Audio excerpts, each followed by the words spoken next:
I'm Tom Zanton, and today I'm going to be talking to you about nutrient deficiencies. Specifically, why are nutrient deficiencies so common on plant-based diets and on high-meat diets and on every diet in between?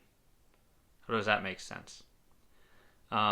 Theoretically, you would assume that humans would have evolved to not need certain nutrients if they couldn't get enough of them. So why do we need so many more nutrients than we're able to get on any type of diet?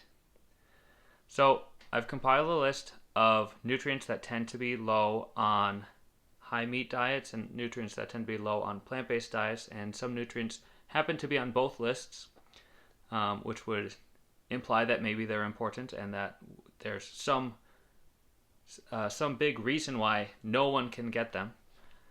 So on high meat or carnivore diets, the list is potassium, folate, iodine, calcium, vitamin C, fiber, and thiamine. Those are nutrients that not everyone is going to have a hard time getting on a carnivore diet, but certainly there's evidence that some people can't get them on that type of a diet. And then on plant-based diets, on the other side of the spectrum, you have, again, the first four are the same: potassium, folate, iodine, and calcium. You oftentimes can't get those, or can't get them very easily, on a plant-based diet. In addition to those, there's vitamin D, iron, zinc, protein, vitamin K2, omega-3 fatty acids, and vitamin B12. So now we have this list, and let's talk about why these nutrients might be so hard to get, why there are so many nutrients that are so hard to get on completely opposite diets, including why there are some nutrients that you can't get on either type of diet and any diet in between. And the question I want to pose is, can we explain these nutrient deficiencies if we focus more on context? I think that there's a good reason to believe that humans evolved in a different context than we're in right now, and parts of that context would explain why we need more nutrients than we can seem to get on any type of diet. So I think that humans might have evolved eating a lot of root vegetables plus some supplemental foods, which would have been plant-based foods and animal-based foods. And then they ate that diet in the context, oftentimes, of burned habitats, places where there had been wildfires. And then another part of the equation is their gut bacteria. Gut bacteria can actually produce vitamins and nutrients for you. They can help you absorb nutrients better.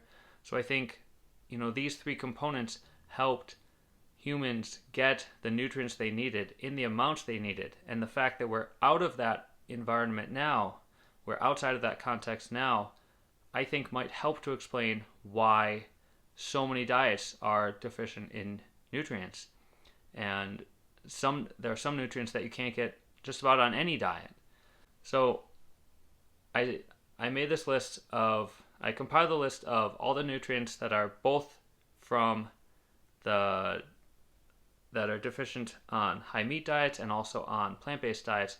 And then I combined them, and we're going to go through the three elements that I consider to be important for the context of human evolution. And we're going to see if we can cover all of those nutrients and explain how it would have been easier for early humans to get them in this context of root vegetables, burned habitats, and the right gut bacteria. So starting with just root vegetables, there are a few of these nutrients that people can't get that happen to just be very widely available in root vegetables as a group.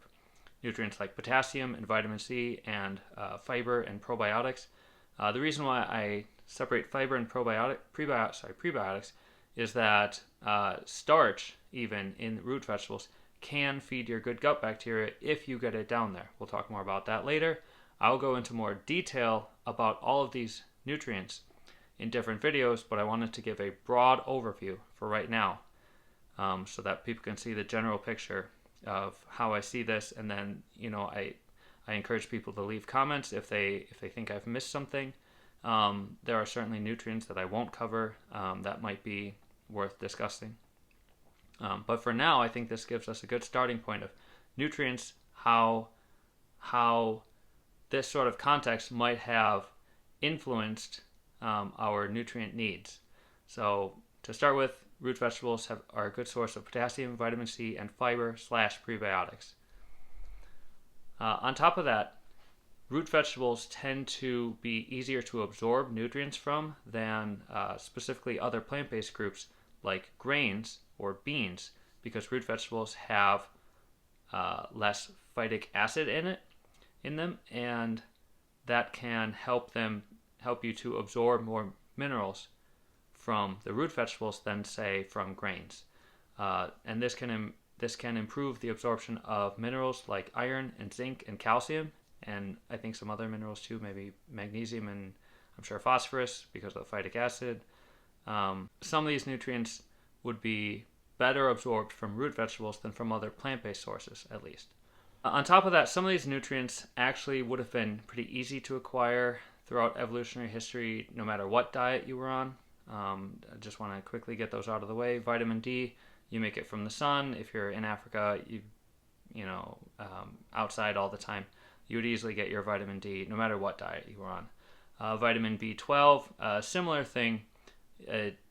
It's made by bacteria that are in the soil. They're on the plants. It's probably in lake water.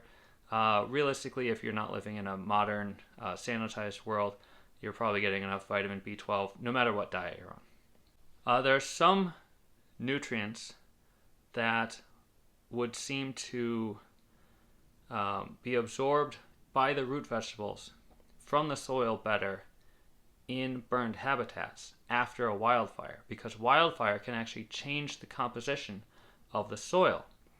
So there are certain nutrients that their concentration is increased in the soil after a wildfire, and those are some important minerals like potassium, iron, zinc, calcium, and iodine.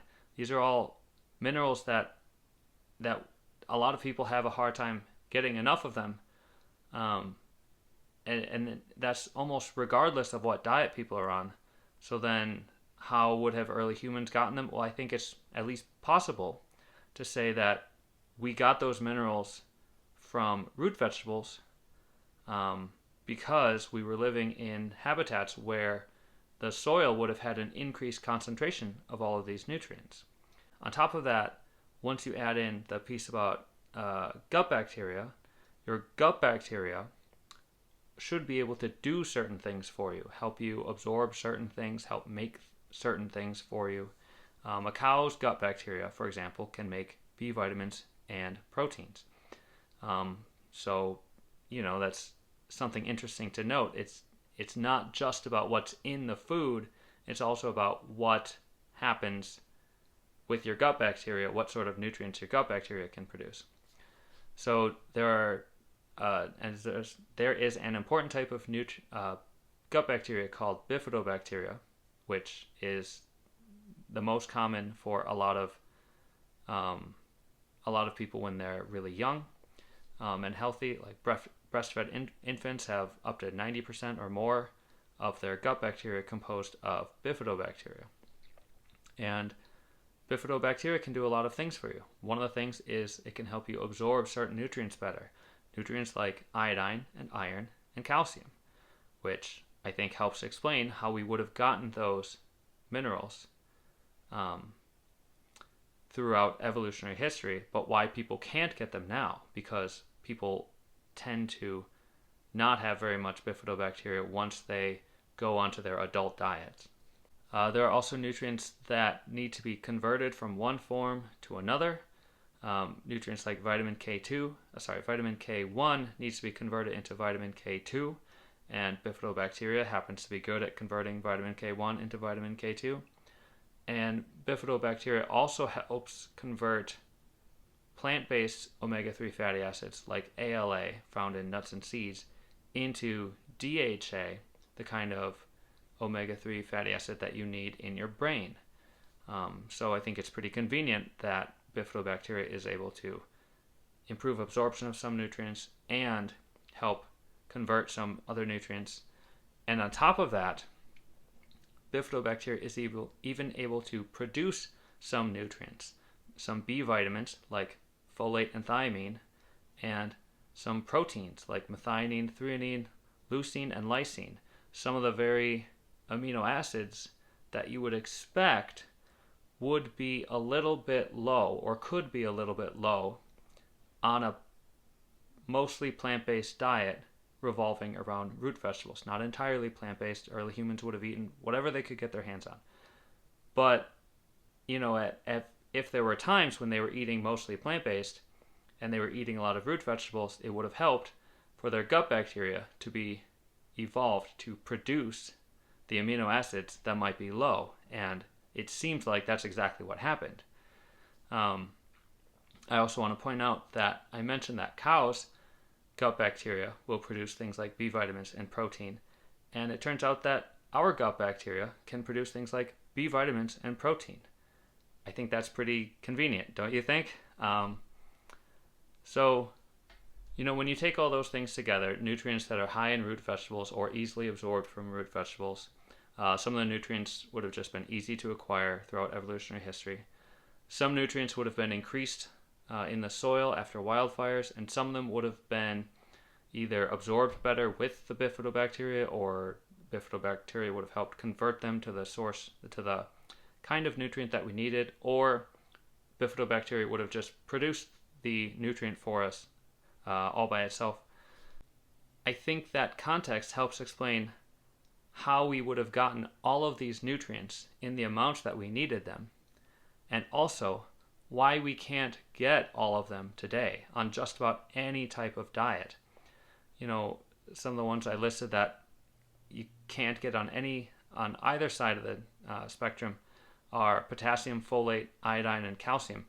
95% of people don't take in enough potassium. Folate, we're so sure that you can't get enough folate that women who are even possibly going to get pregnant are recommended to supplement with folic acid. And then we're so sure you can't get enough iodine that we stick iodine in table salt. And on top of that, calcium, it seems to be so impossible to get calcium from any normal construction of a diet, as far as what we could have gotten throughout evolutionary history, that the recommendation to get enough calcium is to drink the milk of another animal. Or if you're not going to drink the milk of another animal, you need to consume a beverage that's mimicking the milk of another animal and has had calcium added to it.